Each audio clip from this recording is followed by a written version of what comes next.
up, guys? Today I'm going to show you how I custom built this bathroom vanity. Here we go. So this is not what I wanted to happen, but something I just discovered is that my countertop is split. And as I was working it, it split down the entire piece. I guess this is the name of the game of projects. You know, you can plan them so far, and then you get to this point, and something like this happens. Let's just hope that all this work I can remedy. Boy, do I have a good one for you today. I know this video is going to seem long, but let me tell you something. I started off with 14 hours of footage that I condensed down to what I've got for you today. Every moment of this video is worth it. This is a step-by-step process of what I did to completely make this vanity. I hope you watch all of it. I hope you ask questions. I hope you comment. I look forward to hearing from you. Here we go. We can now remove the vanity top. This is jammed in there. As far as I can tell, there's no room on either side. So it looks like this is going to be very rough. But here it goes.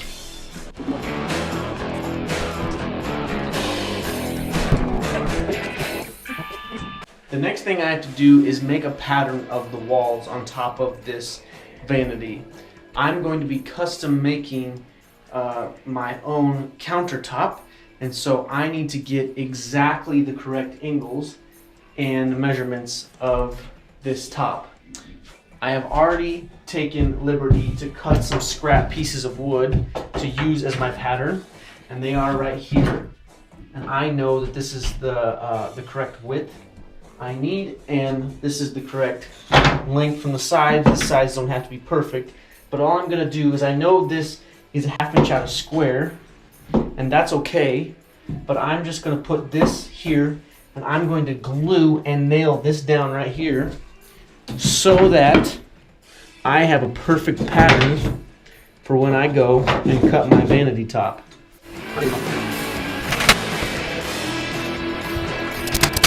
I've got the pattern made. Here is the pattern. But the coolest thing, the even cooler thing, is I have my countertop right here. I have butcherblock from Hardwood Reflections. It's just from the Home Depot. I will put a link of exactly what I got, but it's beautiful. I have not unwrapped it yet. One thing I do want to note is it's cold outside, and my garage is actually always really cold. But I've got the heater. It's working great. It's actually 61 degrees in here right now. I've also got my helper. Say hi. Hi. My helper. So the first thing I'm going to do is unwrap it. Then I'm going to find my top surface. I'm going to make sure that this is the top and this is the front edge. Make sure there's no blemishes on that edge that I want it to be. Okay, so I do have a perfect edge right here, and this is the edge I'm going to router. This is going to be my front edge, and then my sinks are going to go here, my patterns are going here. But the first thing I'm going to do is I'm going to router this edge so that I don't actually accidentally cut a corner and after my tabletop is cut. So I'm going to router this top edge and go from there.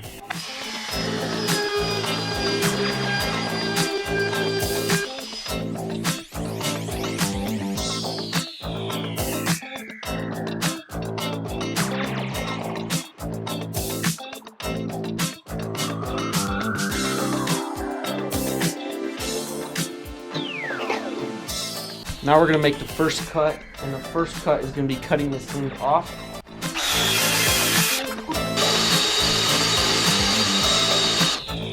I got this side cut. It looks great. Don't see any splintering. We'll know when I take this tape off and sand it. It's going to be great. The next thing I'm going to do is cut this other end. Now I didn't leave the factory edge. One is because, well, this edge is a little boogered up, and I wanted to be able to cut my own edge. I know that sometimes the factory edges are better, but I want to cut my own edge to know that it's perfect. So I'm going to do the same thing. I'm going to set my straight edge. I'm going to measure before I cut to make sure it's exactly what I want, and then I will cut the line.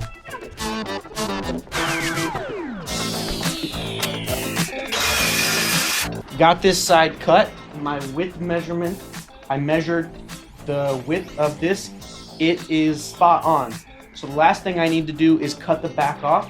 I already have this routed edge on the front, is cut the back off, and this is gonna be 22 inches. 22 inches is pretty standard depth of a vanity, and my vanity happened to be that. So 22 inches, and then the next thing is I've got to dry fit it.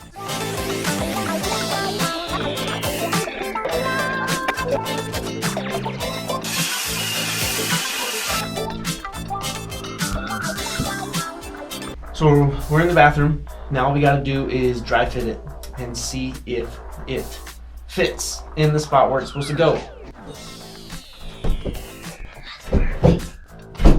Ooh. There is the first look of what it's gonna look like after it's all in. Man, this is gonna be so nice. So you can see walls are not square, which that's okay because there's not really a big gap there.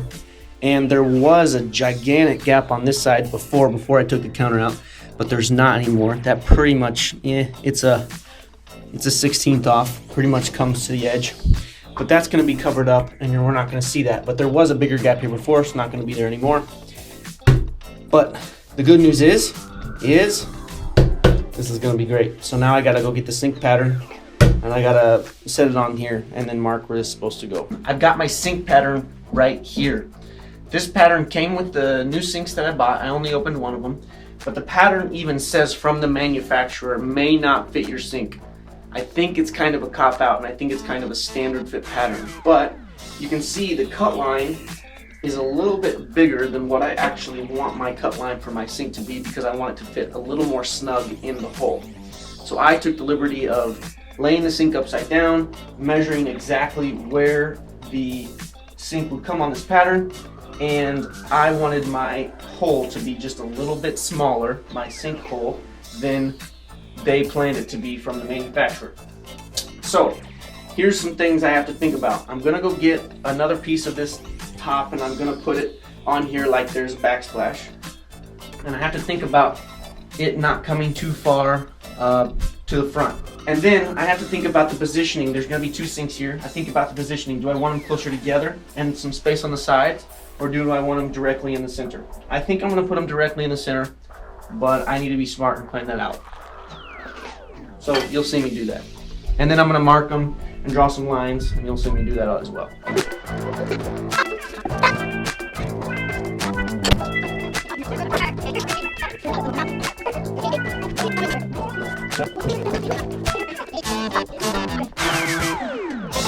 I marked my lines for the sink cutout with a pencil. The next thing I'm gonna do is I'm just gonna cut this with a circular saw. I'm gonna cut the straight lines with a circular saw, and then I will jigsaw the corners out. I'm gonna router the inside so it just has a little bit of a beveled edge. Then I'm gonna sand it, be ready to finish coat it after I sand it. So that's it.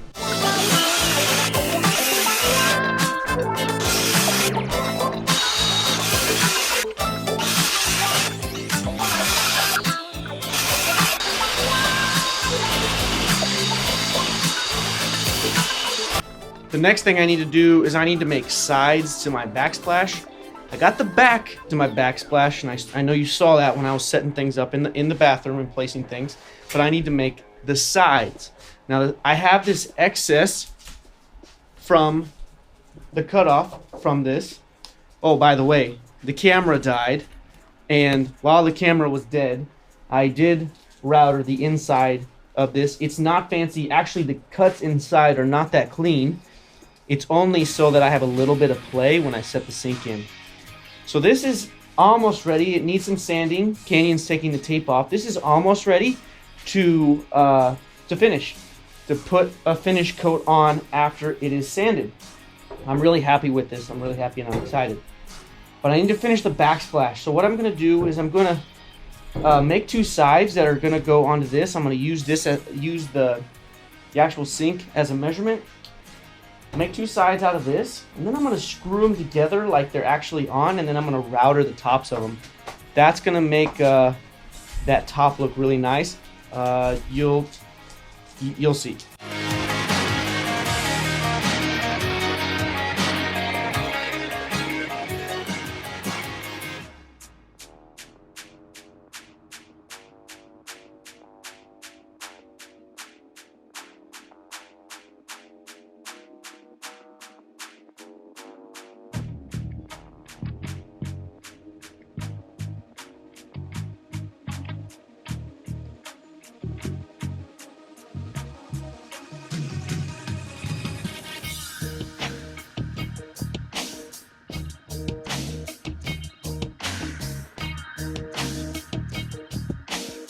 I've got the backsplash all laid out, and the backsplash is screwed to each other.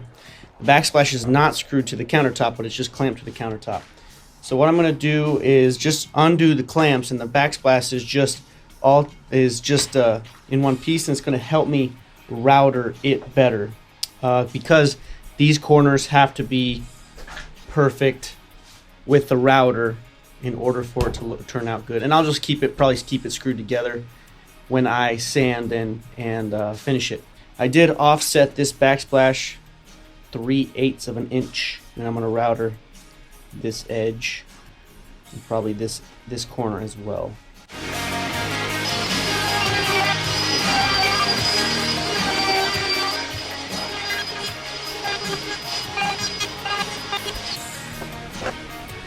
Got it all built. Here's the tabletop. There's the backsplash. Now I just need to sand. I'm going to start with 220 grit sandpaper. I don't want to go anything coarser than that. It's already really smooth. And then I'll probably move up one more just to get a nice smooth finish on it before I put my first coat of poly on it. The other thing I want to point out is that I am going to sand between coats of poly, and that's going to be with a very fine grit sandpaper. I am not going to worry about sanding the bottom, just the faces that we're going to see.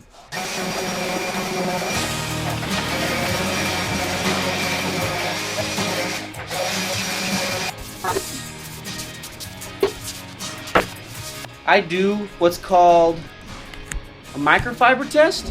What that is I take a microfiber towel, and if I can cleanly run this over the piece of wood after I've sanded it without any hang-ups at all, and it feels really smooth, then I'm ready for poly, or I'm ready for finish. So that's what I do, especially along the edges that I'm going to poly. This is the key. It's a microfiber test. This also cleans off all the junk from the dust that you just created.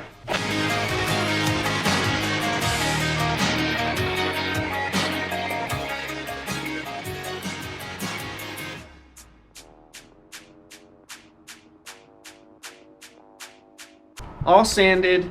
I only needed to do 240 on them. They really sanded up really, really well. Next, I got to clean out the garage. I got to get most of this dust out of here. I'm going to open it up, kind of air it out a little bit, and then heat the garage back up again. And after lunch, I'm going to put my first coat of finish on them.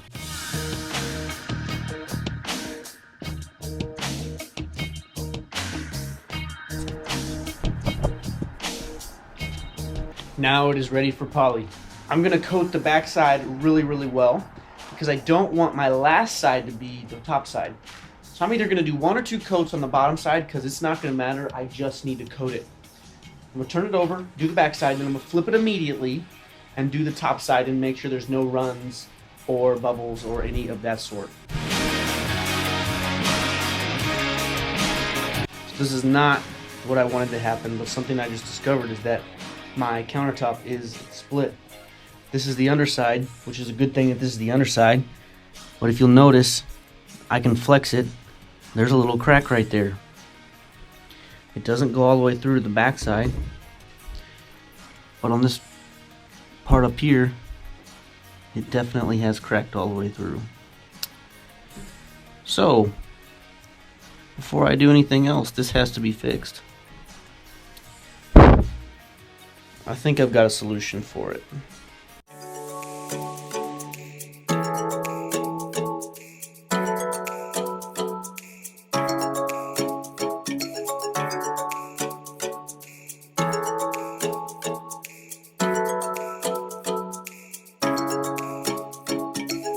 This is not at all what I wanted to be doing right now. I wanted to be sealing this, but when I went to poly this, I did notice that the backside, the side that I have not been paying very good attention to, did split. And as I was working it, it split down the entire piece. So I took out these big pieces, and there's not a lot of support. So the way these butcher blocks work is that all the pieces work together. None of the seams line up.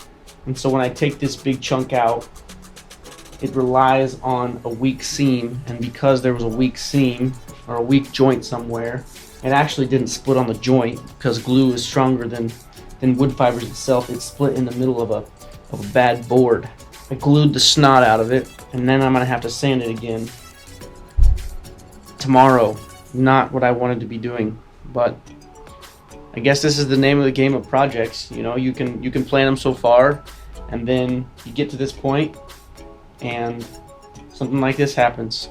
Let's just hope that all this work I can remedy this countertop. So, cross your fingers. Let's just hope this works out. I come to you with great news. I glued up the countertop, and so far, I think it worked. I think everything is good. So I need to sand this another time because I've got some glue. And then I'm going to put my first coat of seal of polyurethane on it. And we will be good to go. So I'm just going to be super careful from here on out. Make sure not anything splits, but it looks beautiful.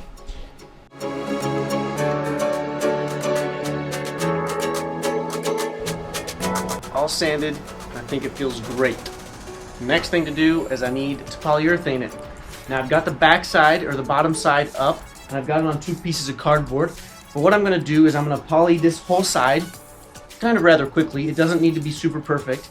And then I'm going to flip it and poly the top. That's what I'm going to do to seal it first. My favorite go-to when I can't find a stir stick is always an old shim.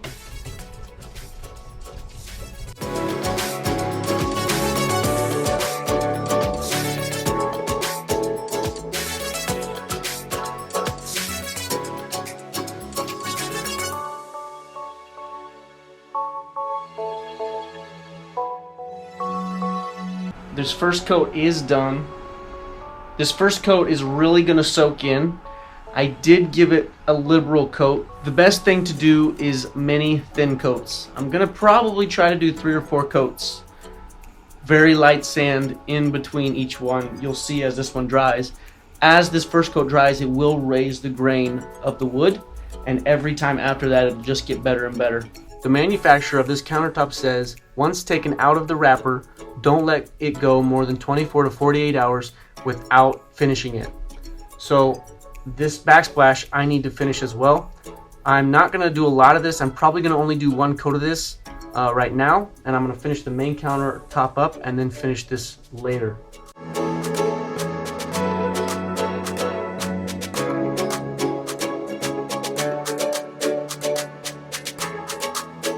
First coat is done and it looks beautiful. Check it out.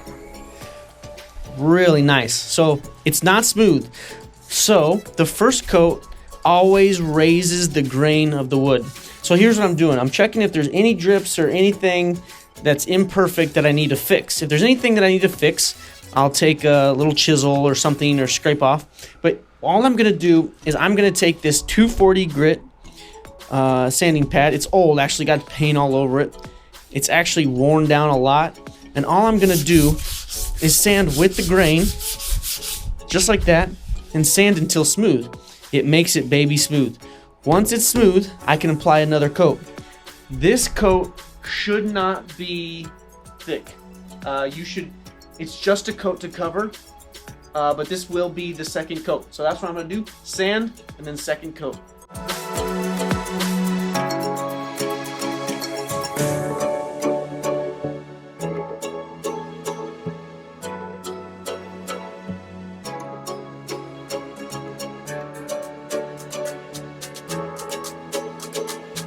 I am back for coat number 3. It feels even smoother today. I'm gonna use a finer grit sandpaper. Woo! I'm impressed. You could feel this? Woo! You'd be impressed too.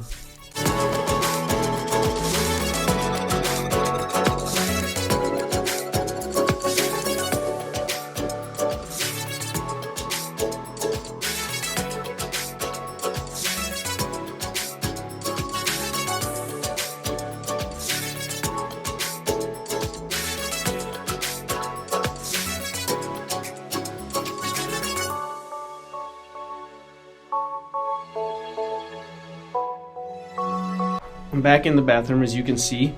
I've got some bad drywall right here.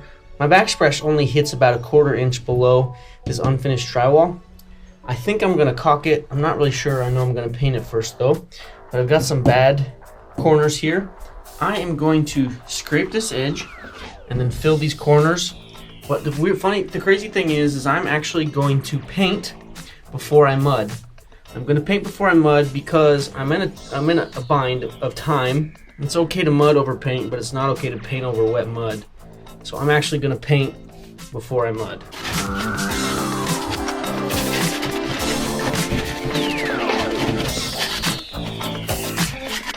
So all I'm really going to paint is I just need to bring this down a little bit and bring this in a little bit.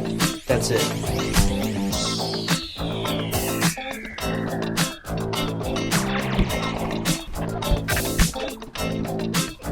Got some mud mixed up here in this pan. Now I'm just gonna fill that corner. I'm gonna fill this corner.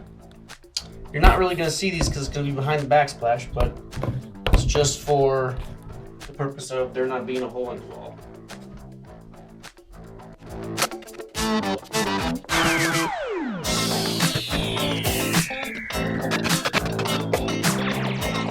Now before I put the sink in, there's a couple things I have left to do. I've got to take the old track out. I couldn't take that track out until I had the sink removed, so now's the time to do it. I've got to take these crossbars out, and I'm going to put a support in the middle because the sinks are going to go here, sink here, and I've got to put a support here. So these are not going to be moved. I'm just going to put a new one and then remove these. So that's what I've got to do now.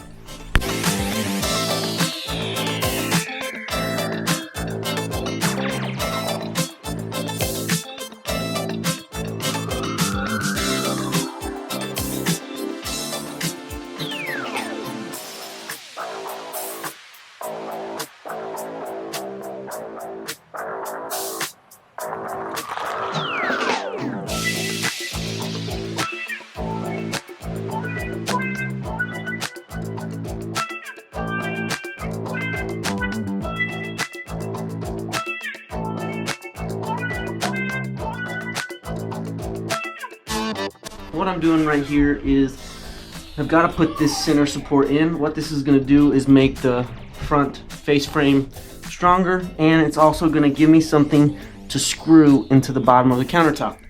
The reason I'm screwing into the bottom of the countertop is the stone countertop that was here did not need screws because it was stone and it wasn't going to flex, but the wood butcher block has a tendency, and because it's wood, to change shape. So I want to screw it down so that it stays flat, so nothing gets too out of whack. But unfortunately, I just have this 3/4 inch front face on this cabinet front. I could Craig jig this, but it's not going to give it that much meat to hold on to, so I'm going to face screw it. I do have a countersink bit, which is going to help a lot. And I don't necessarily want to screw into the front, but this is easy to fix. I can fix that up with a little bit of wood filler or Bondo and then repaint that. We won't notice that.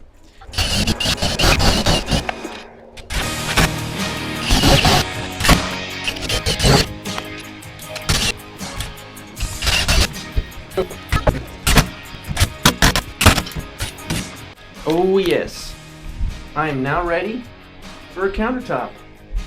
So let's try to get that puppy in here. It's beautiful. Super happy with it. Beautiful. Let's get some screws in the bottom of it to secure it down. I think I'm happy with the placement. It doesn't need to go anywhere. Boom. Super pleased. Super pleased. The next thing I'm going to do is actually not the backsplash. The next thing I'm going to do is put the sinks in. Put the sinks in, get the faucets on. Once those are done, I know the backsplash will fit behind it. I cut these holes exactly the way I needed to and the exact size I needed to. But if there's any trimming that needs to be done, which could happen and does happen because there's sometimes irregularities in the sink or the pattern, I want to do that without the backsplash on. Plus, backsplash is not needed. That's going to go on the very last. So sinks, and also I need the backsplash off in order to caulk around the sink in the back. So the sinks are next. First thing I'm going to do is dry fit the faucet. I'm going to dry fit the faucet to make sure that there's enough room in the back for everything to screw on tight the way it should. Take the faucet off, and the next thing I'm going to do is I'm going to position these sinks exactly where I want them, and I'm going to take some tape and I'm going to mark them out. I'm not going to go all the way around, I'm just going to go around a few spots. Take the sinks out, then I'm going to silicone the inside so that I can lay this down and glue it down. Then those will be set, and those aren't going to move anywhere. As you can tell, there's plenty of room back here for my backsplash, which is fantastic. But if I put my backsplash in, let's just say it goes right here, there's not enough room for me to put the caulk in. So I'm going to caulk the sink before I put the backsplash in. So I'm going to do all that, and then I will work on the plumbing after that. But now, dry fit faucets.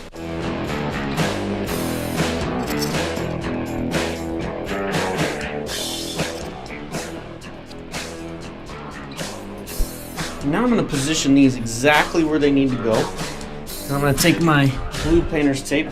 I'm going to go around the edge, probably here and here, so I can silicone the sinks down.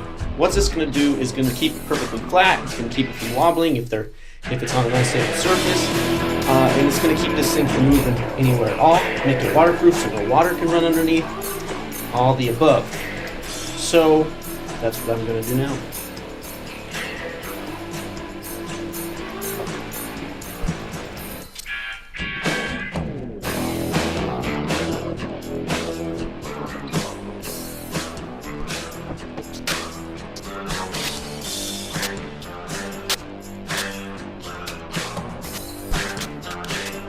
I put tape along exactly where it needs to go, along the left side, along the front, and along the right side. The back is not really lined up because the back of the sink is curved a little bit, and it's just a guide to let me know where to put silicone and where not to put silicone. I marked the outsides bottom of the sink because I want the exact sinks to go back because there could be some irregularities in the sink, and I want to put the right sink back where they go once I take them out. I'm going to lay a pretty decent sized bead of silicone down under the sink because I want this to smush down on that and never move because that silicone is keeping it tight. I can always go underneath and silicone the edge underneath if there's any issues as far as it wobbling, but I don't think there will be once that silicone sets. So I'm going to lay the bead and I'm going to set the sinks in and I'm going to let it rest for at least a couple hours before I do anything with these so that that silicone can set up a little bit and the sinks can be nice and strong. Because of this renovation that I've been doing for a long time, this project, it's been a while, I am using a bucket as a trash can in our closet, and I just throw junk in here. You don't want to see in our trash can, but I just throw junk in here when I take it apart. And yeah, I think I actually like the bucket better. No one sees a trash can in our closet anyways. I might keep the bucket forever. I don't know. All I'm using here is 100% all-purpose silicone. This is the best thing to use. Super strong once it dries. For what I need, it's the right thing to do. It's a pretty thick bead. That's gonna work great. I'm not super worried about the back. The back doesn't have a lot of space. The tape, when I take the tape up, and nobody will see it if it gushes out the back, I will clean that up, no problem. But it's gonna be great along the edges.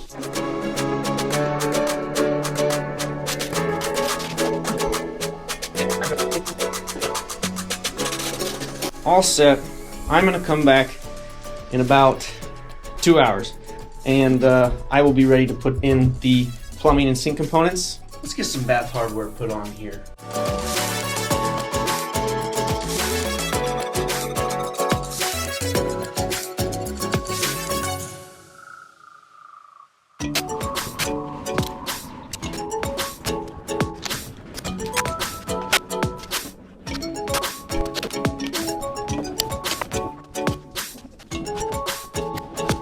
I just laid down all the tape that I needed, and literally the last piece, you can see the little edge that comes off the end of the roll.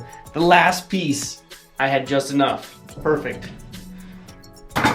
I have this tape laid out here, so it's not quite to the edge. You can see that. I'm gonna use this little silicone spreader to help me get a perfect edge on this sink.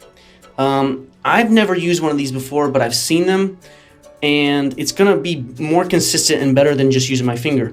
And the reason I'm taping is because I don't want any chance for there to be silicone anywhere else outside of right here.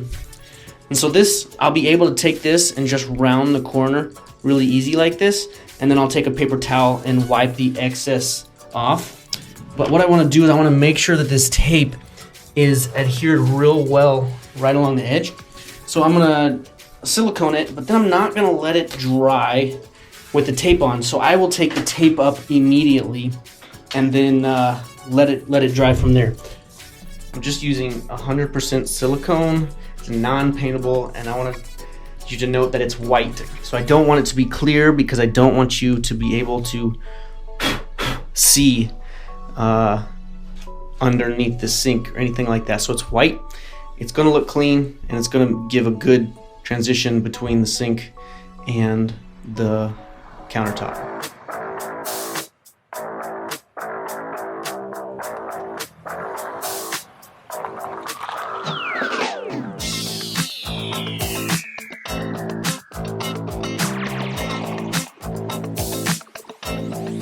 Now is the painstaking process of dry fitting all the plumbing, making sure everything fits right, and then going back, securing everything, setting the sink drain, the plumber's putty, cutting anything if I need to. I hate this process.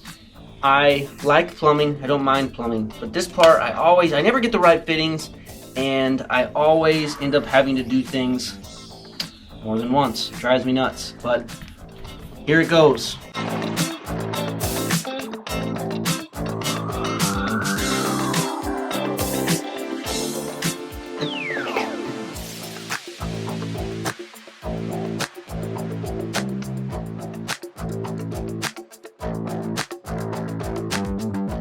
Well, it feels good. It works. Both hot and cold work great.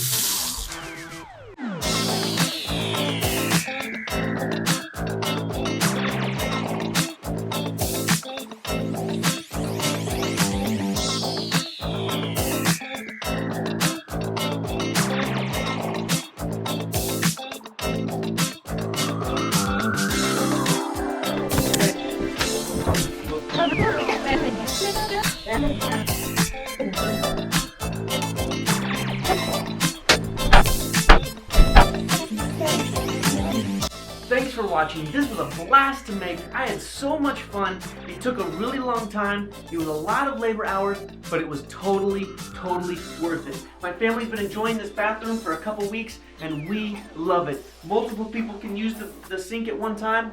We love it. If you want to do this, please follow my plans. You can do this. You can build this bathroom vanity. I don't have any fancy tools. I don't have any special skills. You can build things just like this at your home. You can do it. Build it simple. And if you like this video, don't forget to hit that subscribe button.